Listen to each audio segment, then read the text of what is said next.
রিয়ালে ফিরে আসছে ব্রাজিলিয়ানদের ভবিষ্যৎ। লস ব্লাঙ্কোসদের শিবিরে আবারও কি চলবে আর্জেন্টাইনদের আধিপত্য? এনরিককে লোনে দিতে চায় রিয়াল, রদ্রিগোকে বিক্রি করতে চায় ভিনিসিয়াসের বাজে পারফরম্যান্স। অন্যদিকে তরুণ ফুটবলার ফ্রাঙ্কো মাস্তানতুয়ানোর পর এনজোকে নিয়ে গুঞ্জন যেন সে ইঙ্গিতই দিচ্ছে। তবে কি পেরেচার ভরসা করতে পারছেন না ব্রাজিলিয়ান খেলোয়াড়দের ওপর? শাবি আলোনসো রিয়াল মাদ্রিদের নতুন যুগের অধ্যায়ে যেন ভাটা পড়েছে ব্রাজিলিয়ানদের ভবিষ্যৎ। শাবি আলোনসো রিয়াল মাদ্রিদে আসার পর থেকে রদ্রিগো একেবারে কম গেম টাইম পেয়েছে। ক্লাব বিশ্বকাপের মঞ্চে রদ্রিগো রিয়ালের ক্যাম্পে থাকলেও শাবি আলোনসো তাকে তেমন সুযোগই দেননি। পুরো টুর্নামেন্টে সেমিফাইনাল পর্যন্ত রিয়াল মাদ্রিদ খেলেছে মোট 5টি ম্যাচ। তার মধ্যে সব মিলিয়ে মাত্র 92 মিনিট খেলার সুযোগ পেয়েছেন রদ্রিগো, আর বাকি পুরোটা সময় তাকে বেঞ্চে বসেই কাটাতে হয়েছে। এমনটা না যে রদ্রিগোর অফ ফর্ম চলতেছে, রদ্রিগো হার্ডওয়ার্ক করে নিজেকে সবসময় প্রস্তুত রেখে এসেছে। তারপরও শাবি আলোনসোর অধীনে নিজেকে প্রমাণ করার সুযোগই পায়। রদ্রিগোকে বাদ দিয়ে রিয়াল মাদ্রিদ রাইট উইংয়ে তার স্থলে খেলানোর জন্য সাইনিং করিয়েছে আর্জেন্টাইন তরুণ তুর্কি ফ্রাঙ্কো মাস্তানতুয়ানোকে। শাবির পছন্দের এই উইঙ্গার হয়তো আগামী মৌসুমে রিয়ালের শুরুর একাদশে থাকবে, তাই রদ্রিগোর ভবিষ্যৎ রিয়াল মাদ্রিদে নেই বললেই চলে।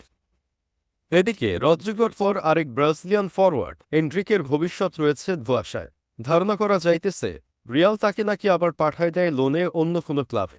শাবি আলোনসোর পরিকল্পনায় একজন ব্যাকআপ স্ট্রাইকার হিসেবে অনায়াসে থাকতে পারতেন এনরিক, যদি না রিয়ালের একাডেমিক বয় তরুণ রাউল গঞ্জালেসের আবির্ভাব না ঘটত।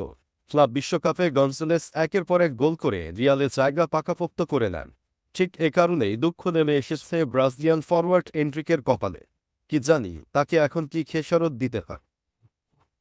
এতক্ষণ তো বললাম রদ্রিগো এবং এনরিকের আশঙ্কার কথা, কিন্তু এখন বলতে হয় আরেক ব্রাজিলিয়ান উইঙ্গার ভিনিসিয়াস জুনিয়রের কথা। শাবি আলোনসোর অধীনে ভিনি যেন নিজেকে মেলে ধরতেই পারছেন না। ভিনিসিয়াস একজন লেফট উইঙ্গার হিসেবে বর্তমান বিশ্বের সবার সেরা, এটা মানতেই হয়, এবং এটা রিয়ালের জন্য আশীর্বাদও বটে। কিন্তু মাদ্রিদে এমবাপ্পে আসার পর থেকে নিজের চেনা পজিশনে থাকার পরেও তেমন কিছু করে দেখাতে পারেন। শাবি আলোনসোর প্লেইং স্টাইলে দলের উইঙ্গারদেরও ডিফেন্সে এসে সাহায্য করতে হয়, সেখানে ভিনিকে খুব কমই করতে দেখা গেছে। তবে তার এরকম ল্যাকিংস অব ডিফেন্ডিংয়ের জন্য আগামীতে বেঞ্চেও থাকতে হতে পারে, এমনটা ক্লাব বিশ্বকাপেও দেখতে পাওয়ার প্রবল আশঙ্কা ছিল।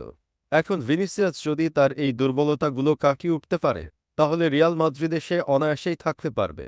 তবে যে ভিনি গত বছরেও কিনা ব্যালন ডি'র রানার্স আপ হয়েছিল, এখন আর তাকে রিয়ালের মেইন ম্যান হিসেবে বিবেচনা করা যায় না।